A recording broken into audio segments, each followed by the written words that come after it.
This is the Mobile Tech Podcast, brought to you by worldpodcasts.com. Now here's your host, Tank Girl, Miriam Joie. Brought to you by Audible. Stay tuned for a special offer at the end of the show. Hi, and welcome to the Mobile Tech Podcast. I'm your host, Miriam Joie, and today is Friday, October 7th, 2022, and I got Stephen Schenck here of Android Police. Hi, Stephen. How are you? I'm doing great. Glad to be here. Yeah, I'm happy to have you. This is Pixel Event Week, and so guess what we're talking about today? iPhones. Oh. You can if you want. I think in context, we'll probably talk about iPhone. But here's the thing. I wasn't at the event in New York. They didn't invite me, which is weird. But I'm on Team Pixel, so my phone should be coming at some point. And I am getting the watch to review. I'm reviewing the watch for Hot Hardware, so stay tuned on that, folks. Nice. But what's your takeaway before we dive into the details as to like an overall perspective on this event? What was the vibe? You weren't there, were you? Oh, yeah, I was there. Okay, so you probably can give me a better feel of the vibe of the place. I'm excited now. The actual event seemed a lot less. So I was at the Pixel 4 launch, which was a huge production, big space. I remember that one. I went to it. I saw Martha Stewart at that event. Was the highlight for me. But this felt a lot more intimate, but at the same time, I think that Google's ambitions for the Pixel 7 are a lot bigger. So it's kind of a reversal of a Pixel 4 started out with a lot of to-do, and then I don't think it succeeded in the way that the company was hoping. I mean, a lot of people were disappointed with, the battery life just sucked on that thing. There's no two ways about it. The Pixel 7, though, I think Google might have an actual winner here. We just saw some story today about it.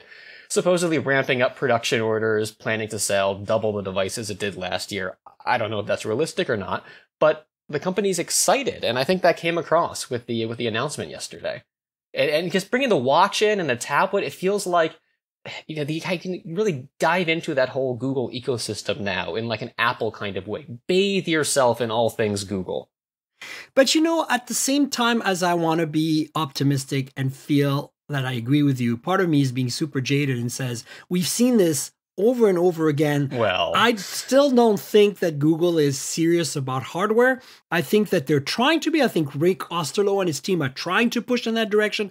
But Google as a company, I think right now, especially with some of the, kind of downscaling they're doing in some areas, I am not convinced that hardware is still more than a look at what we can do with our software and our services, and not a serious play like Apple is a serious play. And I don't want to say this in a dismissive way, because I'm a Pixel user, and trust me, I will not move from the Pixel. Like, after what I've seen yesterday, I'm getting a 7 Pro.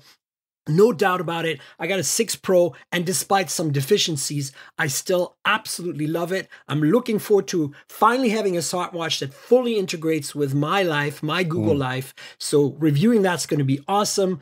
The tablet I'm less excited about, but I'm excited too, but I feel like I'm always having to kind of contain that excitement because Google, I don't think, is serious. I think that the Pixel 6 series was a pivotal point for them because they finally did it right. They finally delivered flagships to us, right? But the price was also a factor, right? Yeah. But then there's Tensor, which I think is a huge disappointment. And I really want this Tensor G2 chip to be remedying all the issues I'm having with my Pixel 6 Pro. And I think a lot of that is around battery life. A lot of that is around the fact that there are, I don't know, I feel that every time I use the Snapdragon 8 Plus Gen 1 phone, no matter what the software stack is on it, I have a kind of a better experience in terms of battery life, in terms of responsiveness, maybe not in terms of computational photography, maybe not in terms of their heavy layer of software on top of it, but I'm really hoping that's what they focused on, because if not, then we're in trouble. Then this whole Tensor experiment might be for naught. I didn't end up using the 6 Pro as my daily driver for the last year. I've had it around, and I would use it occasionally, but never really made a point to work with it long term. So I didn't really experience the same battery issues. And also I hear a lot of people talking about connectivity problems with the I 6 do. series. I do. I have. You have those? Absolutely. Yeah. I have that. Mostly 5G. Like Wi-Fi's been rock solid, but man, 5G is all over the place. If I compare even a MediaTek Dimensity phone from abroad, since I'm on T-Mobile, most of the 5G bands now work on Chinese phones, at least in the geographical areas where I live, which is mostly the West Coast. But I compare the signal quality, it is night and day. It's just night and day. Like, I don't understand how Samsung can be so behind with their radio. Yeah, so I'm really fingers crossed that this resolves those issues for the people who have been having them.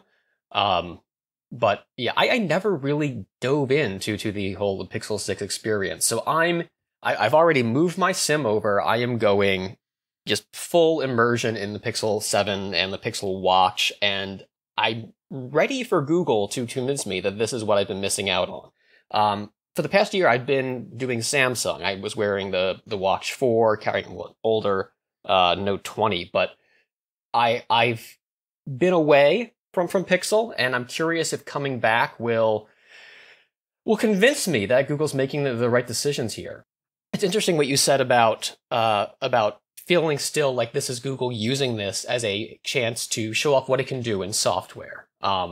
Because I feel like that's what was going on with Nexus phones back in the day.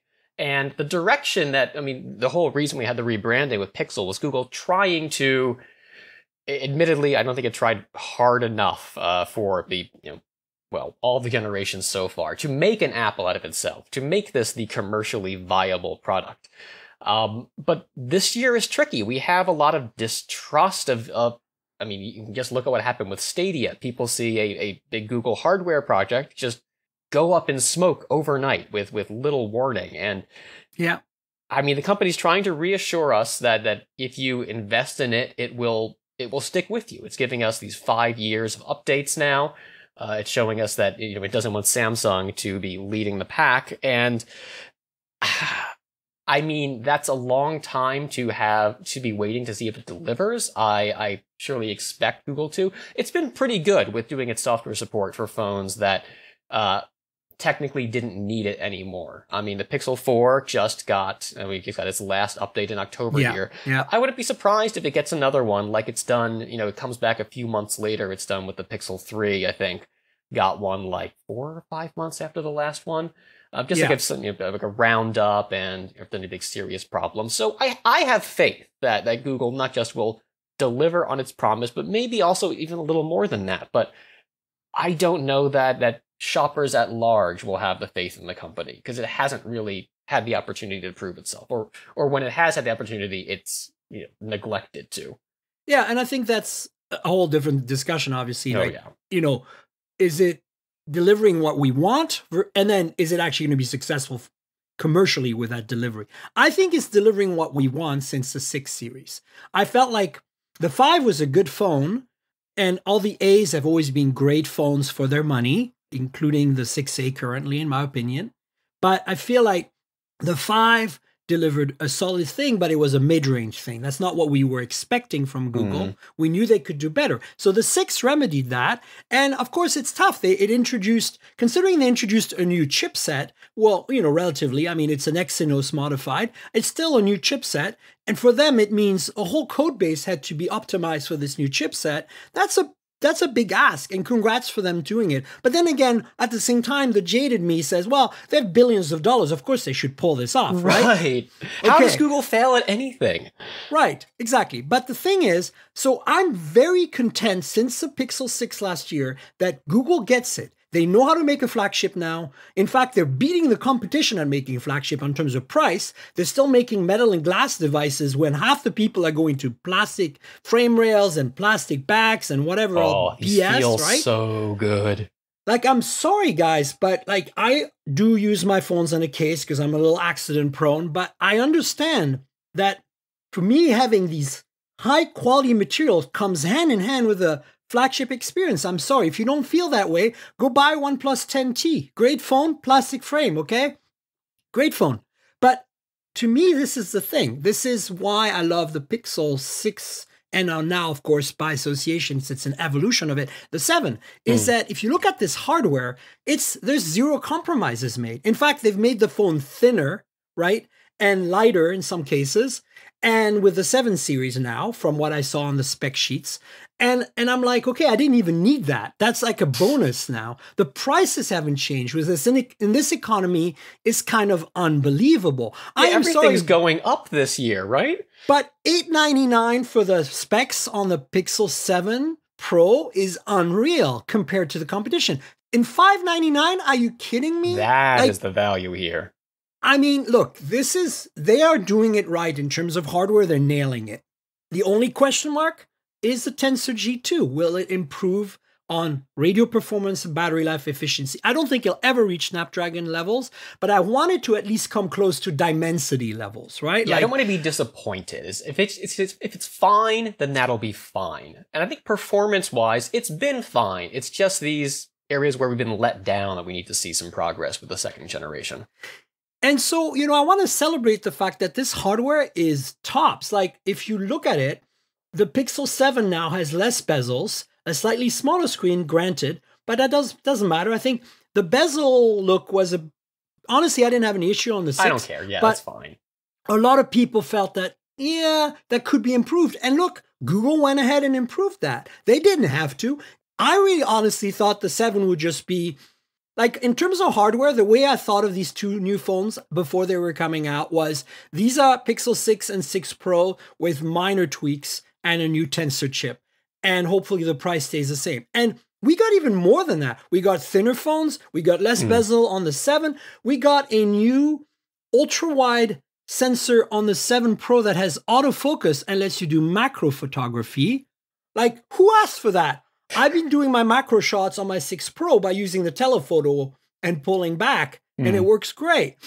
And so now I have more options, okay? They're giving us a new sensor for the telephoto, which I'm a little worried about because it's a Samsung sensor instead of the Sony IMX586, which is on the 6 Pro, and which is such a proven sensor in terms of tuning that I'm hoping that we don't see a decrease in performance because, in actual use, that telephoto is one of the best telephotos on any phone. And I'm including phones like the Honor Magic 4 Pro, phones like the Huawei P50 Pro that also have large sensor telephotos, phones like the Xiaomi 12S Ultra even. So my point is that because of all the computational goodness plus a 4x magnification plus that IMX586, the 6 Pro telephoto was a weapon. And I'm hoping that by changing the sensor that we're not losing that. But we're getting 5x magnification, which I think is good. And more importantly, and I want to really stress this, nobody's really talked about this other than Stephen Litchfield in the UK, is that the 6 Pro did not have super zoom between 1x and 4x. So you were always getting kind of a compromise if you shot at 2x or 3x. And then at 4x, the telephoto would kick in and then you'd get super zoom onward. But now we have super zoom across the board. It starts at 1x, well, at 2x really. And actually at 2x, they are using this crazy thing where at 2x and 10x, like double the zoom on both the main sensor and telephoto, you're now getting they're rebayering the sensor and creating a proper true 12 megapixel photo that's lossless out of that. That blows my freaking mind, Steven. Yeah, I was just talking to someone about my experience with Pixel cameras and the software, and remember being very frustrated the first time I realized that there was no easy way to just jump to the hardware zoom levels. Like, I didn't want to do any software enhanced business. I just want to use what's coming out of the cameras. Other phones made it easy to just jump to that without sliding around, and the Pixel completely obscured this. It removes you from the hardware, and that was fine. I panic about this when I first think of it, but it just works so well in software. I think Google's convinced me I don't need to think about, at what point am I using hardware zoom? At what point is this being digitally enhanced?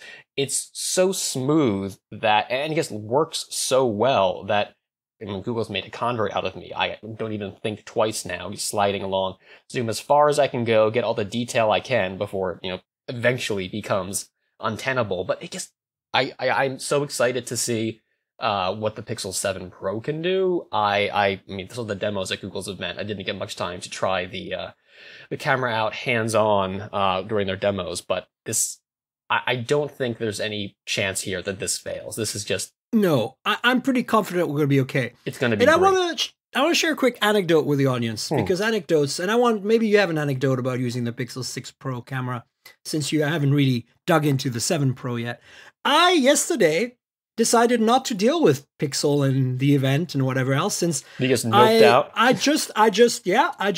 My spouse's birthday is coming up, so I booked a float plane trip from Vancouver here in Canada to one of the islands, and it's like, they call it the mail run. You're hopping from island to island in a float plane, and you get to stop for a while and have some food and come back, right? So I booked this thing, and I kind of purposely booked it for yesterday because I was like, well, I kind of know what to expect, and I'm not invited to the event. I'm doing the podcast the day after, so I'll have coverage. It's fine. And so I don't have a Pixel 7 Pro yet, but guess what? I have a 6 Pro, so I took it with me and a bunch of other phones. And like, I shot some incredible things, mostly through the telephoto, as I was flying in these float planes yesterday. And I kept thinking to myself, do I really need another camera right now? Like, I don't think so. And this is kind of the first time that I had a Sony Xperia 5 Mark IV in my pocket. I had Honor Magic 4 Pro, which is another crazy camera phone in my pocket. I had all these other phones, and I just didn't use them because I was like, for the Pixel. Yeah. I know for sure it's going to nail it, especially because I was zooming past 4X a lot, looking out of a tiny airplane window. And, this is what I'm trying to say is that, like, for me, I know how to set up a photo. Like, I know how to frame a photo, take my time, maybe tweak some settings. But when you're in that spur of the moment where you're only going to get that one shot of Canada Place from the window of that plane forward, like you have a 2-second window to take that photo. If you miss it, it's too late. That's when the Pixel just does magic. And I'm sure the iPhone does magic too, but not at that telephoto range, not when I was shooting at 10x, And to me, the fact that they've managed to improve this on the 7 Pro somehow just is what really has me super excited, because I don't think we can have a conversation about the Pixels without photography. And that's why we're already deep in these in photography, because to me, this is one of the things that has always been my passion about mobile, is mobile photography. But Google's been really delivering, and now they're kind of starting to master those large sensors, right? It's taken them a little while to get there.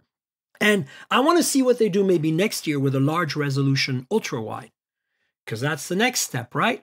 Yeah, while I didn't carry around the Pixel 6 Pro as a daily driver, I'm just having it like lying around my house. Whenever I need a photograph of something, that's the phone I'm going for. Because I don't want to take the time to like set up proper lighting and use a DSLR, but that's just, it's the point and shoot to beat. Even without using the zoom a lot, just if I want to take a nice looking selfie, if I just want to show off the new shirts I got, just grab the Pixel 6 Pro. That is fantastic. You don't have to think about it. And especially when you're talking about those impromptu shots. I think other phones have really let me down. I was trying one 2 days ago on the way to the Pixel event. I'm driving to the train station here in Philadelphia. The boathouse rows are starting to get all decorated for the holidays, and I tried to do an impromptu shot. Zoomed in very far, tapped the shutter while in a moving car, and the Note 20 Ultra just choked on it. It doesn't have that pixel magic, the ability to grab a bunch of frames in succession to automatically pick the right one, to right. I guess computationally process the hell out of that. And I am so happy to be getting back to Pixel, where I can, not miss these shots. And this is a problem. When you miss a picture like that, an opportunity, it's gone. You're not getting that moment back. And Google is all of its photo stuff. I think it's very focused on these, preserving life moments, the way the photos will automatically, give you your memories and stuff. And I think that just ties right back into the hardware with this. Google's giving you a way now to create those memories and have them and all that good stuff.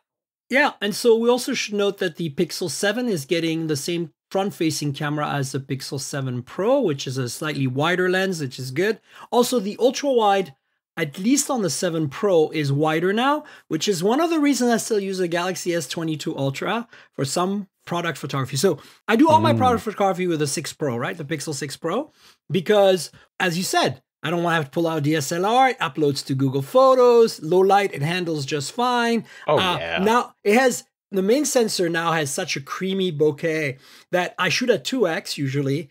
And now with the new thing, with the real 2x, I'm going to have some even better product shots. That creamy natural bokeh, I don't have to do portrait mode or anything. For phone photography, the Pixel 6 Pro is my go-to. And actually, in fact, for those of you out there who don't want to spend that kind of money and you're just doing phone photography, like product photography, laptops, watches, all that stuff, buy a 6, just a 6 or a 7. You'll be happy as pie because you get the large sensor, the creamy bokeh, and all that great image processing. You don't need a telephoto for this. But when I do car stuff, I need a telephoto often because the car is down on like a grassy knoll and I have to find a place high above somewhere across the street to take a photo. And now 2x is not enough, so I need a little more. So I use the S22 Ultra because it gives me that 3x, gives me that 10x. And then more importantly, the ultra wide on the S22 Ultra is wider. So when I step in the car and I go in the back seat and I put the camera between the front seat headrests, I can take an entire, ultra wide shot from rear view mirror to rear view mirror of the entire dashboard with perfect HDR of the outside, and on the 6 Pro, I can still do it, but I don't quite get the edges of the mirrors usually. Yeah. So with this new ultra wide that's wider on the 7 Pro, my question is, and this better telephoto, will I stop using the S22 Ultra for my car photography? And I will put that to the test. That would be a great story to write. I think it's about time, yeah. So I'm super stoked about some of the improvements. They're very minor, folks, but if you are a photography nut, this is good stuff. And I still wish there's a few things I'd love Google to add. One of them is a white balance lock. Like they have exposure lock and focus lock, but white balance, you can only lock it for the current shot. And I want to be able to lock it across an entire series of shots. That would be handy. Yeah. For product photography, that means less editing and correction later on, right? Because I don't have to put them in Lightroom and go, okay, these 5 photos are a little off. Let's, autocorrect or whatever. And it's never quite right. So I kind of want to set the white balance and forget it. And then it looks really natural at that point. I've got real bokeh. I've got, everything's in Google Photos automatically. I don't know. It's just, I kind of feel like fantastic. That's the last thing that I need from Google. So Google, if you're listening, I can sort of see why it hasn't done this yet, because it wants to separate you from all these decisions. It doesn't want you to have to think about what you're doing when you're shooting pictures. But that said, it's given us these simple to use tools that are still powerful. And yeah, I think it would make sense to add that one. Yesterday at the event, I was shooting, all of the colors that Google has of its products are incredibly subtle. And if you and they had all these staging environments set up with accessories and just backdrops that matched it was all the same shade. So when you accidentally leave auto white balance on and go to take a photo of the lemongrass Pixel 7, it just turns out white because everything, yeah. So locking against just like a white wall, that would save you in a situation like that. Yeah, I think that would be kind of what I need. But the other thing that I want to talk about, there's apparently a feature now in the selfie camera that tells you verbally where to place the camera for best shot. And I'm totally horrible at that, being slightly bigger person. I've got a little bit of that jowl going on and I kind of know I have to shoot from higher up to make myself look, right. But I never quite nail it. So now apparently it's going to tell me, it's going to be like a little bit to the left, a little bit. So I don't know. This is a new thing that not a lot of people are talking about. But I think this is the kind of thing for those of us who are not native Instagrammer users, didn't grow up with Instagram, is going to be really helpful. Yeah, I'm dating myself. I know. Yeah. Also having the ability to take. I mean, I'm moving on to the Pixel Watch a little bit now, but using that for your selfies, just stepping back a little bit from the camera, controlling it with your watch, getting like a full person shot. You have a lot more flexibility now. That's really awesome. Let's talk actually about the one feature that's coming to Google Photos University eventually, but right now only on the Pixel 7 series, which is the one that's blowing my mind. I mean, don't get me wrong. I understand this has existed for a while now with AI and machine learning, that you could, get plugins for Photoshop or Lightroom to do this. Topaz comes to mind and others, right? But the fact that you're going to be able for free very soon, or probably only if you have a Google One or whatever, Of course. Because it's like right now the dynamic modes and the whatever modes you have, like there's extra settings in Google Photos that you only get if you subscribe. And I do, so I don't really care. Yeah. But the fact that they're bringing this to the Pixel 7 and eventually the entire lineup of Google Photos, a deblurring tool. So imagine you miss that photo, like maybe in that car with your Note 20. Well, maybe you don't need a Pixel. You can continue using your Note 20 and it'll deblur some of your photos. I have literally junked so many photos because I was like, I can't remedy this. There's no way. Like sometimes I can tell, like if it's slightly blurry, Topaz will fix it and I have a license and I use it. But it's, now I have to take the photo from Google Photos, download it to my Mac, run Topaz, AI defuzzer or whatever it's called, tweak the settings, play with it. Oh, it's good. It's a very manual, now I have to export it, yeah. right? Then I have to upload it again to Google Photos. None of that now. You just go into Google Photos, you go, fix focus or whatever, and it just does it. And at least the examples they showed were really good. I hope it also works with objects. I hope it's not just faces. Oh, that's people. A good point. No, they said they didn't use people in their, like, they seem to be more generic in their presentation. So I'm really hoping that it'll work with just like, phones when we take product photos or whatever. We'll see, right?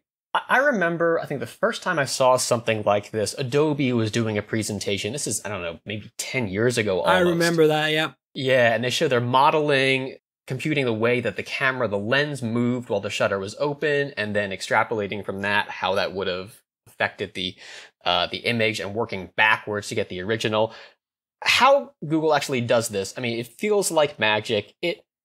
I know enough physics that it makes sense to me because all the image data is there. It's just spread out across the wrong pixels.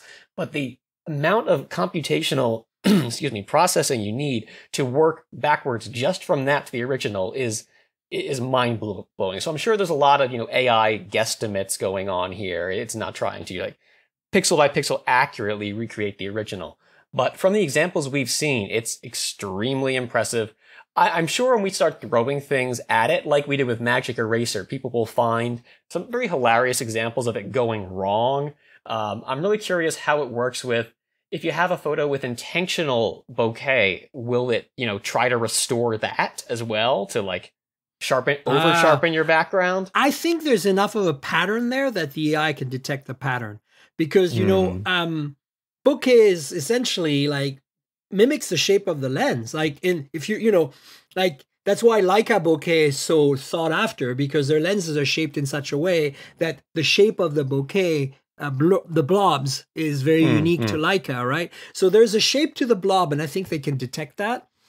I don't know. I think I'm not too worried about that. But I think the way it works is, here's a picture of a person in focus. Here's a picture of a person that's blurry, and it's motion blur. Feed that to the AI algorithm, learn how to fix it. And it does, right? That's basically how these neural networks work. And you feed, with all the Google photo database out there, you can feed millions of those into this model, and then you get a technique that works. And I think, it just takes a lot of computation, which I guess the Tensor G2 chip helps with. And it also takes an algorithm that they had to develop and tweak over time to make it do it properly, right? And now, of course, you don't always have the original image, but if you have facial recognition, right? You know how Google Photo can create albums of just your photos of you or friends or your spouse or whatever. Well, that's how it does it, right? So if your baby A has a face that's clear in one photo, but baby A is now non-clear in this photo, they have a history of baby A's face that we looks know what clear, this should look like, and right? It makes the algorithm works better. So I recommend, I know you probably, this is kind of like a tongue-in-cheek joke. Not really a joke, but it's something that people are going to laugh about. Give all your data to Google, because the more data they get about you and your friends and your family, the better they can correct the blur on these photos, okay? I get such crap because I don't even use Google Photos for my photo backup. I'm storing them on device. Oh, wow. I came around to a lot of Google information sharing. That's like my one holdout, but I'll probably become a convert in the next 5 years or so. I mean, I can understand the fear. Like, I think my spouse is completely against it. So they don't back up any of their phones. They have an iPhone and a Z Flip 3. So they just like, I'm like, if you don't back this up, and they don't want to spend the money on like the iCloud extra and stuff. So I'm like, as long as you know that you might lose all your photos at some point. People have been making fun of me. I was trying to find a photo from, I forget how many years ago, and I have to think back, well, what phone was I using at the time? Yes. So I have this problem because I don't want to spend a huge amount. Like, I get a phone a week roughly to review on average, right? So imagine if every photo that I took was stored, and I store them full res. So if I stored them all, it would be so much storage to pay for. So I'm only storing the photos from my Pixel, my main phone, my day-to-day phone. And then for my review units, I leave them on device, and I selectively upload the ones that I need to, do something with. And of course, then if I do a review and I need all the photos in the photo gallery, I transfer them to the computer for that post. But I back up every phone before I return it, and I put that on my NAS. So my NAS has so you have it somewhere, phone backups, Xiaomi, blah, blah, blah, and then DCIM, and the pictures folder in case I've edited anything, and, the screenshots or whatever. And so I have terabytes of photos taken with phones. But like if you ask me, that photo that you did, that upload to Google Photos that one time because you wanted to keep it, I can see the metadata and tell you what I took it with. But if I have to find that one photo in my NAS, I'm screwed, right? Like, it would be a needle through the haystack. So people are going to say, well, why don't you run Photos on your Mac to index all that stuff on your NAS? And then you have a database that it can find metadata on and stuff. I've thought about it. I don't know if I want to commit to the Apple ecosystem that much. I'm a Mac user, but I'm not an iPhone user. So, for me, it's like there's Google a lot of people like that. Yeah, you're in good company. Yeah, Google's been the universal pivot for me. Like, a lot of people don't understand why I'm so bung-ho on using their services. It's because they are the only platform that's really universal. I can literally find an old phone as long as the web browser is still relatively up to date, like a Tizen phone or something, right? And I can go to Google Photos and see my photos on the web, okay, guys? Like, this is mind-blowing. Like, on my Tesla, I can go to Google Photos, log in, and look at my gallery, okay? Because it's a web browser. Like, I know Apple lets you do that too with iCloud now. You have a web interface. But the point I'm trying to make is I think Google's done that much more universally because all of their services like Gmail, Calendar, all that stuff. I think it's had to because it didn't start out with hardware. It had to. No, we got used to using its services on other devices, so that's been an old hat for it. So for me, it's worked well. Microsoft offers similar services, but I just don't find them as intuitive to use, and they're not free usually. And then Amazon, of course, has an entire ecosystem there, but the only part of the Amazon ecosystem that I use is, Prime, because I order stuff online a lot, Whole Foods, Prime as well. And then, of course, all the Amazon home devices I have. Like, I have split, my home is split between the Google Home world and the Amazon Echo world, right? And it's something I can't resolve. I've gotten review units of Amazon products or companies that got acquired by Amazon, like Ring. My Ring doorbell, as I mentioned last week on the show, is the original Ring doorbell, and it still works. And guess what? Well, I'm not going to just buy another camera on Google just to simplify my life. So I still have a bunch of Amazon related home automation things floating around. I was going to mention Amazon when you're talking about photo services. I don't think enough people realize that's an option. And it is. Amazon, I think in general, does a really bad job of advertising the services tied to Prime. I mean, I got it for one show I wanted that was on Prime. And obviously I'll use it for the, it should be fast shipping. Now it feels like Prime shipping is standard. But just like the gaming stuff, tie up your Twitch account to it. People should, if you have Prime, take a few minutes, Google what you can actually get with it. I can almost guarantee there's stuff you're not taking advantage of. Yes, and that ties with Audible, which is our sponsor this week, and I'll mention this at the end of the show. There's a special deal, folks, so stay tuned for that deal. And if you're in a rush and you just want to try right now to see what's going on, it's audibletrial.com/mobiletech. But I don't want to derail this conversation. Let's talk about the Pixel Watch, because I think I'm almost just as excited about the Pixel Watch as I am about the launch of the Pixel 7 series and some of the new photography features primarily for me. What's your take on this watch? I've been hesitant. So I was saying I was using the Watch 4 for the past year here. I've been using its fitness tracking features extensively. So I'm nervous because I'm very invested in Samsung's ecosystem here, and I hope I get the same quality of data out of the Pixel Watch. I'm gonna go for my first walk on it tonight and see what kind of stats it gives me. But as far as the hardware, I'm cautiously optimistic. I'm nervous about how exposed the whole thing feels. And it's kind of weird. Right. Samsung, with like the Watch 5, it's just gone the opposite direction. It's super reinforced the screen, has the sapphire crystals and everything, but at the same time, it has these chunky bezels, especially on the Pro there. Whereas with Google, it's like it's begging you to hit this glass on stuff.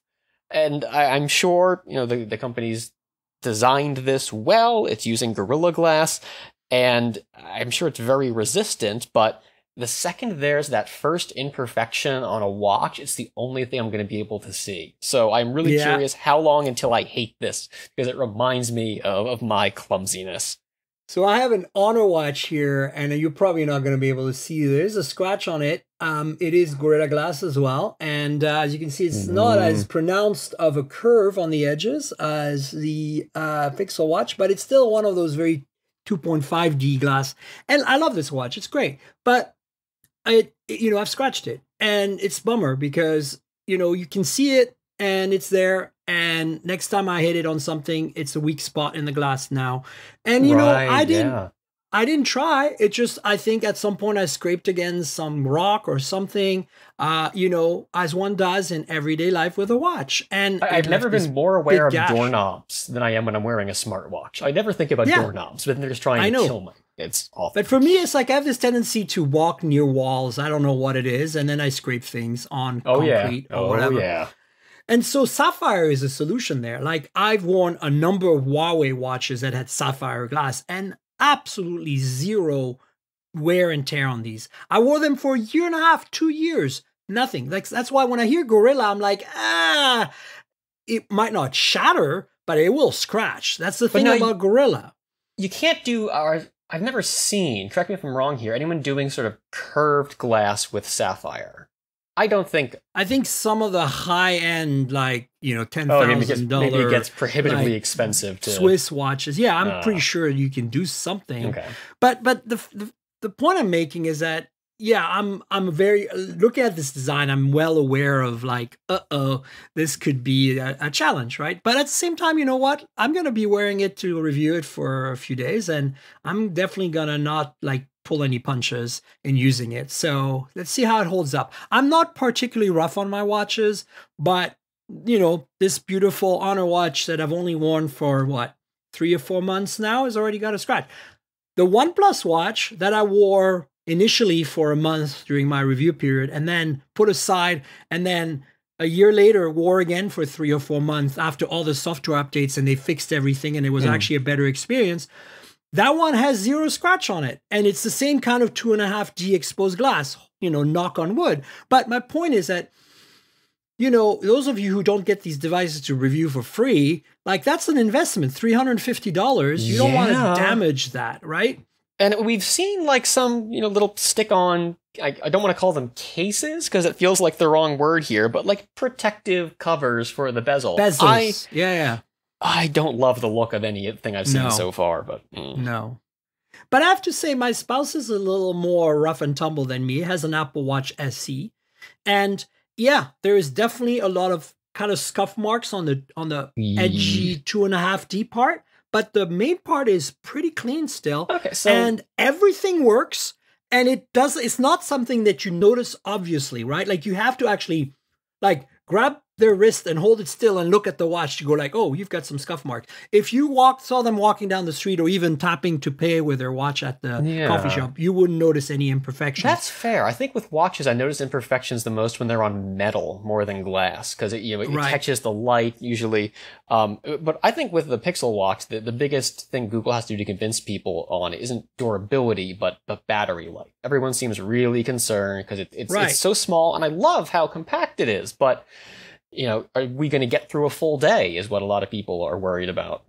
I hope so, because I want to try the sleep tracking with Fitbit integration. Because, like right now, I actually only wear my smartwatch during the day and I wear a fitness band at night. Usually, I think it's a Huawei one I have or a Xiaomi one. And it's how I do my sleep tracking. It integrates with Google Fit. Everybody's happy. It's all great. And that way, that thing lasts 2 weeks on a charge for just sleep tracking. And then this watch lasts about a week on a charge. It's one of those, what I call hybrid. Yeah, it's like a fitness band on steroids is what I call it, basically. Mm-hmm. It's a simple OS. It doesn't have any apps, but it has all the fitness features. Like it's very, very, very well thought out. It's a lot like the OnePlus watch was, but better. And the Huawei Watch GT series is my favorite of those.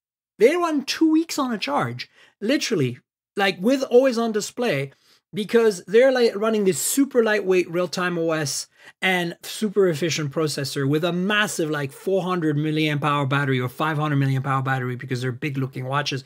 And they have this really efficient LTPO OLED. And, they're amazing, but don't expect like assistant, don't expect payments, don't expect, you give up a lot. You give up a lot of the app stuff that you see on, say, an Apple Watch or a Samsung Watch. So I think that's what I'm excited. It's a valid option, yeah. Well, you don't necessarily need it, but I feel like with Pixel Watch, this is one of the nice things about this. This is the opportunity to get finally Google's vision of a smartwatch that fully integrates in the ecosystem. And when I think about how much I use the Google Assistant and Google Pay and other features on my Pixel, I'm really looking forward to that. Yeah, to home on the watch is my biggest thing. I'm constantly going around. Like every light in my house is a smart light, and I'm constantly, talking to myself, asking Assistant to turn things on or off, or reaching for a Nest Hub. And I don't love the interface on those, so I'm really hoping having this control right on my wrist all the time is going to be night and day difference in how I interact with my house.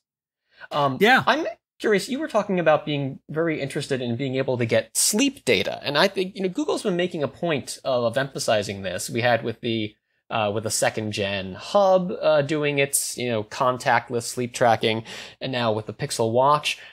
I'm not convinced. I'm curious to get your thoughts. Why is this a valuable feature to you?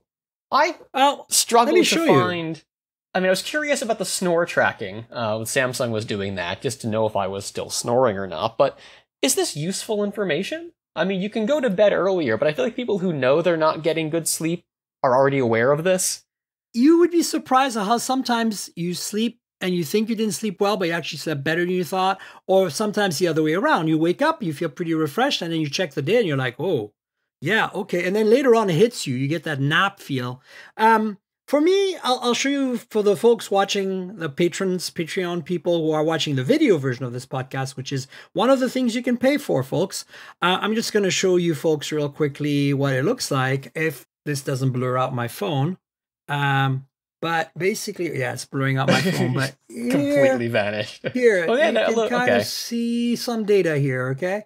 So it shows you this graph, and more importantly, at the bottom of the screen here, it has recommendations based on that. So it tells you things like, okay, here's what you can possibly do to improve this part. So that it breaks it down into deep sleep, normal sleep, and REM sleep. And then it breaks down in how many times you were awake. And sometimes that's really interesting. I've noticed, for example, since I travel a lot for my car coverage, like different beds, I've noticed now that soft beds, I sleep worse in. So there's a pattern here, right? Okay. So, and you start seeing patterns. You start also seeing that when you go to bed at a certain time, you might not sleep as well. So this just gives you extra data. So there is actionable information. Yeah, there's actionable information. And they make recommendations, at least on this Xiaomi app or whatever, to, here's what you can do to improve this. Some of them are pretty obvious, like, you went to bed too late. Like, I'm a late going to bed Sleep person. more I'm than never 4 gonna hours. Yeah, I'm never going to fix that. But this is a good night's sleep. I got 8 hours, right? So, like that's way more than normal. For me, 6 to 6.5 is my usual go-to, right? So last night I slept really well and I feel pretty rested today. So the point is that I think this is nice to kind of validates whether or not what you think and what you feel is actually reality. And number one, and number two, gives you some chance to look at patterns. And it does weeklies and monthlies, and you can kind of see a cycle, and you can see like, okay, like when I was traveling that week, it was pretty bad. So was it because I was traveling, or was it because this hotel room was loud, or what was it, right? Okay. And I guess for a lot of people, this is novel information. They're not aware of it. I mean, you don't think about what's going on while you're asleep. And this is illuminating a part of their life they may not have even given a second thought before. And again, I'm not sure that everybody needs that, and I'm not saying they should, but I feel for me, it's been helpful. I've now managed to find some things that I can do to make my nights of sleep better. One of the things is wearing earplugs. I am not a person who wakes up easily from noise, but I've noticed that if I don't wear earplugs, my sleep quality is systematically lower. Interesting. That I wake up more times in the middle of the night. I might not notice it. I might not even remember it, but I do. Clearly I do. So also having a tracking of your heart rate overnight is really nice because it gives you a good baseline, like daytime heart rate versus nighttime heart rate. And from that, your doctor can actually conclude some things around your heart health. So, if you feel that maybe you have some history of heart conditions in your family and you're starting to worry about taking care of that as you're getting older, these are kind of the things that I think you can get out of that. Also oxygen level. So for this, it tells me, like overnight, it samples my oxygen level, like my blood oxygen. So, during COVID, when I was really concerned about like, am I going to get sick? This could tell me that potentially, was the warning sign, yeah. Like you're starting to get some pretty low oxygen readings here. And you don't see that if you're just randomly sampling on the watch. But if you actually have a history of it, you can see it decrease over time or something. I just think it's kind of interesting data to have. And for me, I was kind of like you. I was kind of skeptical at first, but I tried it out and I was like, oh, this is actually actionable. I have heard some complaints, though, that people don't think that the Pixel Watch is gathering enough sensor data. We don't get blood pressure, which granted is not actual blood pressure. That's really hard to do without a cuff right now accurately. Sure. So I know Samsung has a way. Yeah. But also it's not doing like the irregular, the AFib detection automatically to warn you of, a health issue there. And I can see why Google's might not want to do that. The second you start going into this diagnostic road, it's very legally fraught. For sure.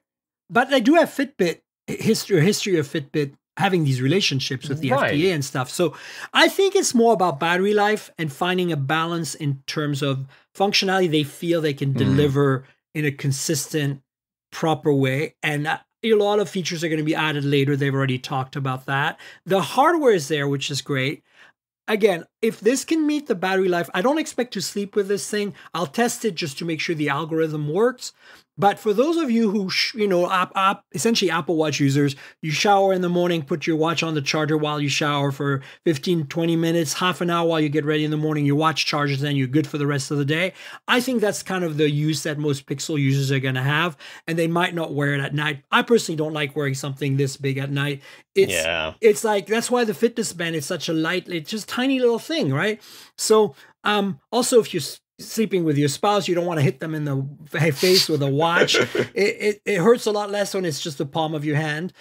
Things like that.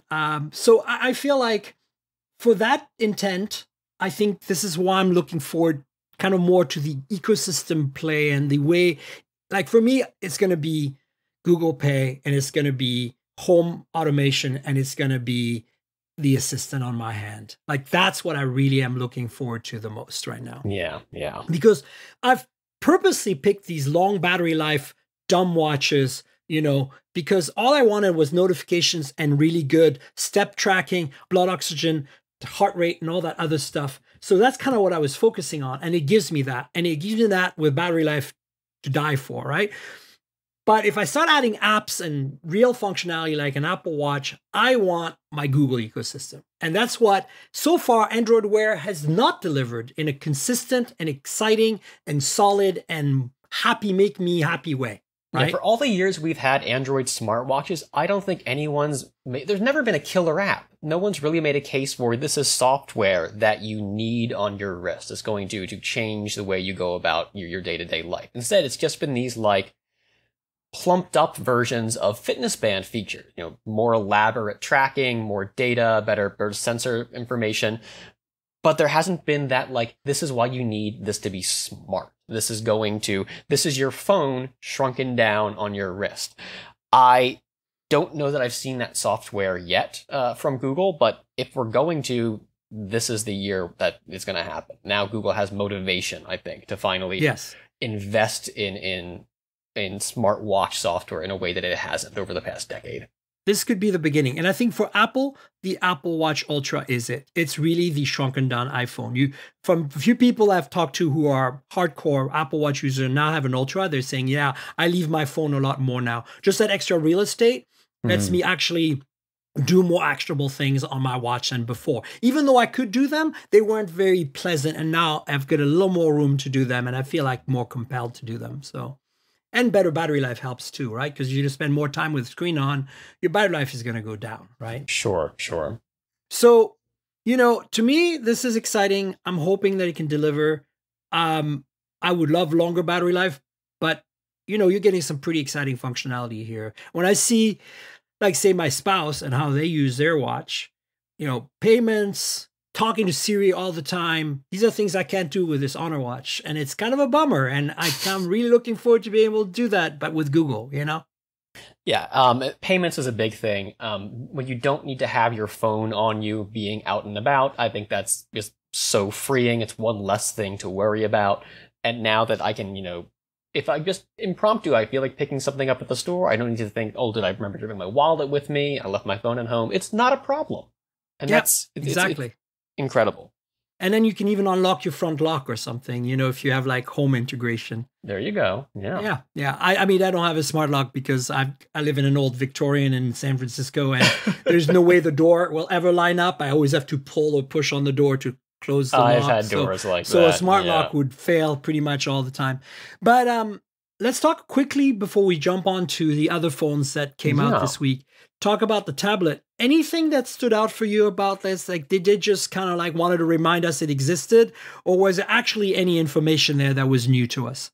So we got the name. Did they ever confirm the name before? Have they said formally? I don't think they did, but also we got the chip. It's going to be the Tensor G2 as well. Right. There were rumors it was going to be the old one. Yeah.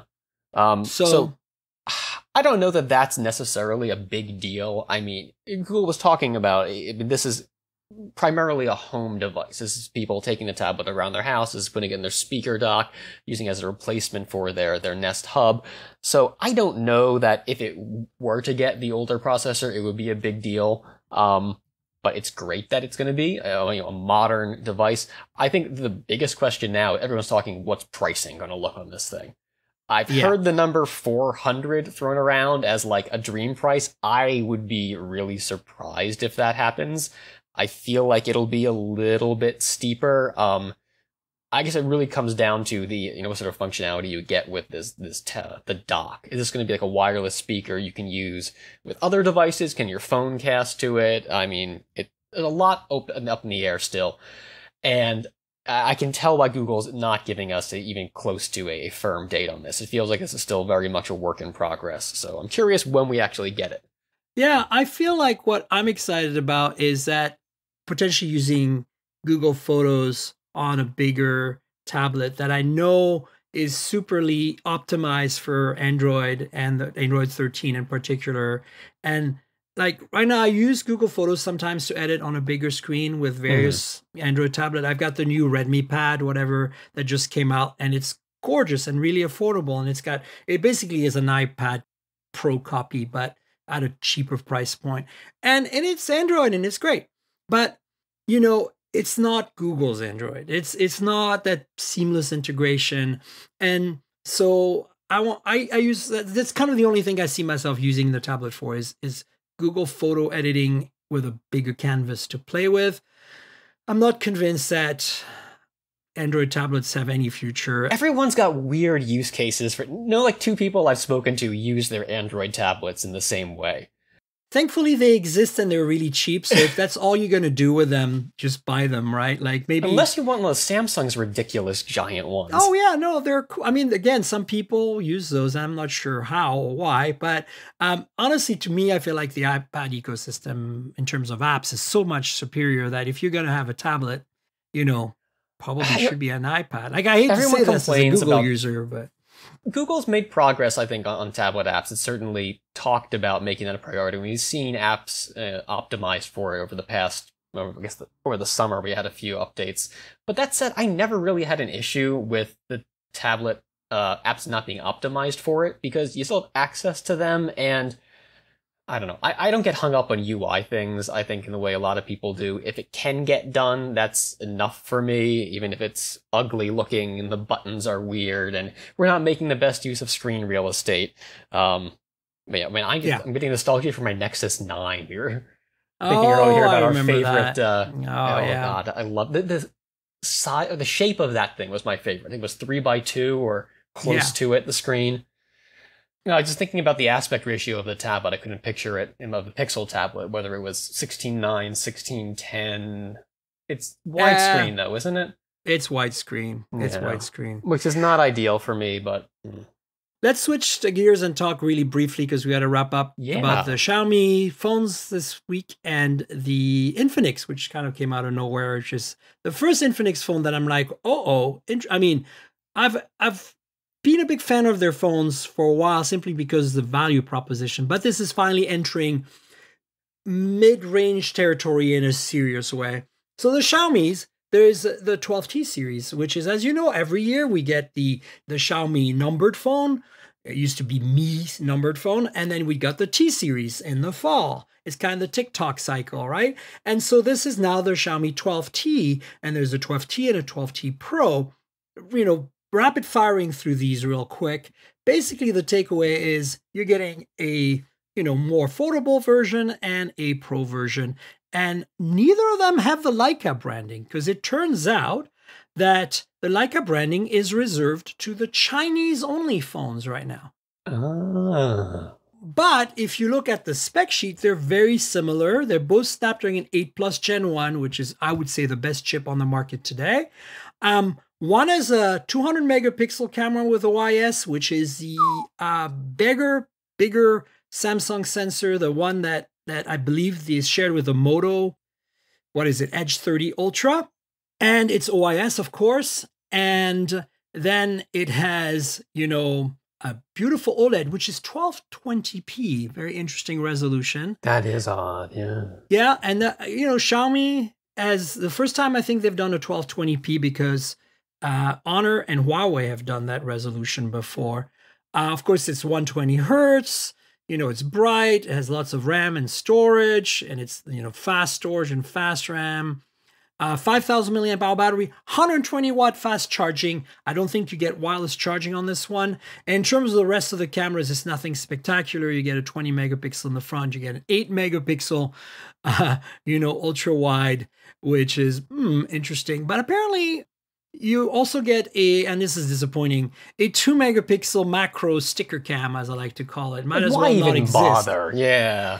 Well, this is, I think, where they're cutting costs, because this phone, with all the specs I just read you, 120 watt charging, 200 megapixel camera with OIS, Snapdragon 8 Plus Gen 1, a beautiful AMOLED, metal and glass, is $799 roughly. I think it's a little less than that globally, which is like, wow. Okay. I hate that sounds affordable to us, that phone prices have gotten so out of whack that this is an affordable flagship, but... Well, you do get a lot for your money there. No, you do, absolutely. Yeah. Right? So... And I think it's prioritizing the things that people actually care about when they're looking at their phone. It's my camera and battery. Is this going to have battery life when I need it, and can I recharge it quickly? And for your average user, these are the big ones. And then, so this is the ISOCELL HP1. There's also an ISOCELL HP3, which has smaller pixels. I believe this is the one with the bigger pixels. Right. And then the regular T has just 108 ISOCELL with OIS. Only HM6, 108 only megapixels. 108. I mean, I know. if you can get by. And what else does it sacrifice? Let's see. I'm looking at the specs here. Also has 120 watt charging. Has the same AMOLED panel. Oh, no, I was wrong. It's not a Snapdragon 8 Plus Gen 1. It's a Dimensity 8100 Ultra on the non-Pro model. So that is a slight difference. But actually, that's probably how they save money. So honestly, I've got the Pro here, folks. I will be talking about it more on the podcast in the future. I just haven't had time to play with it yet. Just came out 2 days ago. So stay tuned. I'm a big fan of the imaging pipeline on the Xiaomi phones. I think they've really tuned it well. And this is the first 200 megapixel phone with that sensor that I have any kind of hope for being half decent, because you know how Moto, you can't save them when it comes to camera. They can have all the specs. Having the sensor isn't enough. Exactly. So stay tuned, folks, on that one. But the one I'm more excited about this week is the Infinix Zero Ultra. Okay, a little background. Infinix is a company that's, again, a Chinese Shenzhen-based company that primarily sells in markets like Africa, India, and other parts of the world that are generally developing markets. And in the past, they've come out with phones that were as cheap as $150, as expensive as $300-ish. And they brought some interesting features to the table. Last summer, they had an Ultra branded phone as well, or a Zero branded phone that had, get this, it didn't have 5G, but it had an OLED screen of decent quality, and it had a periscope 5x telephoto and a main sensor with OIS and a decent ultra wide, and the images coming out of that thing were actually good, competitive, but for an incredible price point. And I think it was like some kind of Helio chipset. But my point is that other than lack of 5G and lack of a mid-range to premium chipset, everything on it was good. The design was really cool. The materials were decent. RAM and storage were okay. OLED display was decent. And I think it was a 90 hertz OLED even. They've crammed a lot of cool stuff. They've also had phones with really high... What was the price point on that? Do you remember? I think it was $350. Oh, that's not bad at all. Yeah, and for the photos it took, I was really impressed. But more importantly, the thing had, it was just well-rounded overall as an experience. And they've had other phones with really high speed charging. I think they came out with a 150 watt charging phone way before OnePlus and BBK Group. I want to say early this year or late 2021. And I believe Lou over at Unbox Therapy, got their hands on it first and made a whole review. Can you believe it? 150 watt or something like that. So what's exciting about this? Oh, and they've made a 5G phone in the past, Infinix too, but it was like an LCD display, like a lower price point with a Dimensity, Dimensity 700 or something.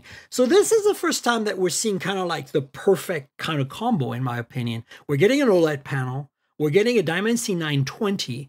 We're getting that crazy 200 megapixel sensor, which I believe is the cheaper model. We're getting OIS on that, and we're getting 180 watt fast charging. Does anybody else have anything that fast right now? I don't think quite that high.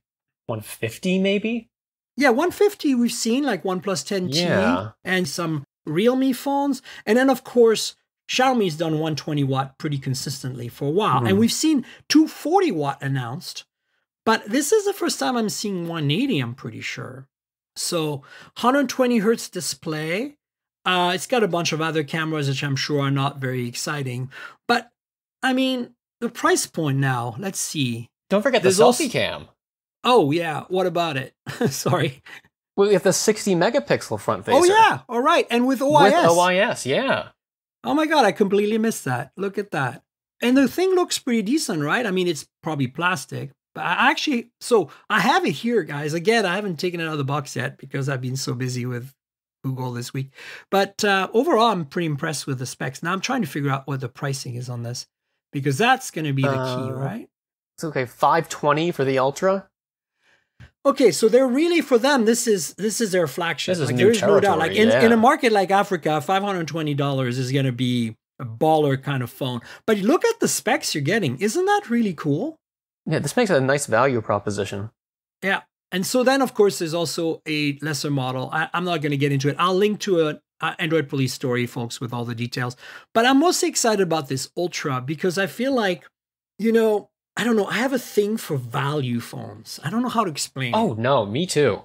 It's like, even if they're not perfect, I'm like, bring it on. Like when I see a Moto phone where the camera is always underperforming and the price is like ridiculous, like the Stylus 5G, the G Stylus 5G, like too expensive for what you're delivering, Moto. And I'm just like shaking my head. But when I see this, I'm like, I'm willing to accept that maybe the camera is not going to be great. But it probably will based on my Infinix experience in the past. And I'm willing to accept that, it might have some flaws. But like this looks like it has everything. And 180 watt charging? Holy crap.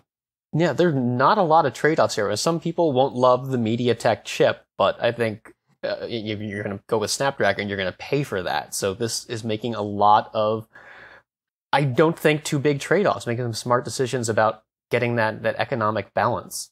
I think the 920 is not a slouch. I mean, that's a decent chip. It's not like, it's in the mid-range of the Dimensity. Yeah, lines. no, it's fine. It just has it doesn't have the clout that Snapdragon does. But that said, people who are going to be buying phones like this aren't doing it because of the specs. They're not silicon groupies. No, and you're not going to buy this in North America, folks. The reality, though, is I know a lot of my audience is in India. A lot of my audience is in other markets. If the 5G works in your market, you can import this phone. Even if it, you replace with something in a year from now, it might be a decent phone to carry around if you want something that's like a premium mid-ranger, I guess is where I would put it. So I'm really curious how that selfie cam performs. It's easy to give a lot of pixels, but if you actually as get I said, really nice their pixels imaging pipeline, Infinix, has always been pretty solid. I took some photos in low light when they announced their new low light imaging pipeline like a year or so ago, and I was like, holy crap, this is competitive. I'm impressed. It's like not the best I've ever seen, but like for a phone that was I think $180 or something, I was like, okay, like right, when the bar is that low, it's easy to, I mean, if you can still impress despite like not doing the bare minimum, that's a big deal. And the one that really stood out for me was last summer when they did that one with the 5x periscope with OIS and the main sensor with OIS that was really well sorted and cost like $300. And I was like, okay, I've expected the cameras to be crap, but I took it on a walk to Central Park because I think I was in town for something. And I was just like, whoa, wait a minute. This actually is holding its own. This is actually pretty damn solid. Like, I would say easily competing with like some Samsung A series or something, So and that's the go-to affordable phone for, I think, a lot of people. Giving them something that can offer a little more for their money, even if it's not a brand that they're super familiar with. I mean, in the end of the day, people will be convinced by the price tag. So, this might have a shot. The other brand that is a sister brand of Infinix that you should keep your eyes on, folks, is Techno. You probably have heard of this brand. I have one Techno phone in my arsenal, and it was okay. But, I have a pretty big sampling of Infinix now because the PR agency that represents Infinix is the same that represents MediaTek. So we kind of know them well. And they just send me every Infinix phone. And it's kind of cool because I use them for a few days, right? But then I'm like, oh, I've got a data point now of like where the mid-range or the budget phone world is outside of North America. So Stephen, we should wrap it up. Do you want to tell folks where they can find you on the internet, all your social media handles, and of course, pimp Android Police as you go here? Android Police is the place to go to. I do not use social media anymore, but I post occasionally. So definitely check out Android Police for my latest wrong opinions about things. I don't know. I feel that you're generally pretty dead on. So yeah. So folks, if you want to follow me on Twitter or Instagram, that's easy. It's @TankGirl. That's TNKGRL. Like the comic book character, just drop all the vowels. Of course, you can comment about the podcast on Twitter, and you can check out my pretty pictures on Instagram. There's pictures of phones, pictures of cars, pictures of travel stuff, pictures of food. Pictures of float planes. Yeah, planes. Mostly taken with phones, honestly, which is kind of like my vibe. I mean, I like a good camera every now and then, but mostly the phones. And then, of course, the podcast lives at mobiletechpodcast.com, and we're on Google Podcasts, Apple Podcasts, Pocket Casts, Spotify, everywhere good podcasts can be found. And if your app lets you review or rate the show, please consider doing that. That would really help. Also, there's a couple of YouTube channels you can subscribe to. youtube.com/mobiletechpodcast and youtube.com/mobiletechmore. The main one is really all about the phones and watches and earbuds and immediate peripherals to the phones. The More channel is more like car tech and travel tech and all the peripheral ecosystem, home tech and stuff like that. So you know how YouTube works. Like, subscribe, tell your friends, click the little notification bell, comment. You can comment about the podcast as well if you want. I will be happy to respond to your comments there too, even if it's unrelated to the video. And then finally, there's a Patreon. If you want to help me out, make this podcast every week, if you want to financially contribute to me making this podcast, consider joining Patreon. Patreon.com/TankGirl. That's Patreon.com/TNKGRL. As I mentioned earlier in the show, we have a video edition of this podcast that's only for the patrons, and they get it a couple of days before everyone else. And it's a little less edited, a little more raw. I just leave some of the bloopers in there and stuff. So you kind of feel like you might have a little bit more of a personal experience with it. Check it out. That's one of the tiers. There's also a Discord server you can join to chat with me if you want, and some other perks there. So please consider helping with Patreon, patreon.com/TNKGRL. If you don't like Patreon or something and you want to still contribute financially, there's a PayPal link in the show notes. You can click through there and it gives you a choice of what you want to donate. Give me $5. I love my coffee, so that'll help a little bit. Anything will do. Consider that. I'd appreciate it. And to wrap things up, I want to thank, of course, Audible, our longtime sponsor. They're awesome if you like reading like I do, but maybe you're tired at the end of the day because you've been looking at screens all day, and the last thing on your mind is to look at another giant screen to watch Netflix. Maybe you should check out Audible because you like books. So we have a special deal, as I mentioned earlier in the show. It's a 30-day free trial, and you get to keep a book whether you stay or go. I think you'll stay. But more importantly, the URL for that is audibletrial.com/mobiletech. That's audibletrial.com/mobiletech. So if you want to help the podcast, you can help Audible, and that'll help the podcast. And at the same time, you get yourself some awesome audiobooks. Now, Audible's not just the number one platform in terms of audiobooks on the planet, but they have all kinds of other stuff. There's like some short form content, some exclusive podcasts. Some of the books are read by the authors. I just love the idea that after a busy day, I can take a break and put some headphones or earbuds on and just listen to somebody read me a book rather than like my poor old eyes looking at a Kindle or something crazy like that. So that's basically it. So if you want that, check out Audible. They've been our long-term sponsor and we love them. So thanks again to Audible for being our sponsor. And Steven, thanks so much for being on the show. It's so great to finally have you. Thanks so much for having me. I can't wait to finally check out your impressions on the Pixel 7 once you've had some time to use that and see if it holds up to what you've been hoping. Yeah, I'm super excited about it. I can't wait to get my device from Team Pixel. So folks, I'll keep you posted on the podcast. I'll have Steve on in the future again, and I'll have another show next week, so stay tuned for that. And until then, cheers, everybody. This has been the Mobile Tech Podcast with Tank Girl, proudly presented by worldpodcasts.com. You can visit us online at mobiletechpodcast.com.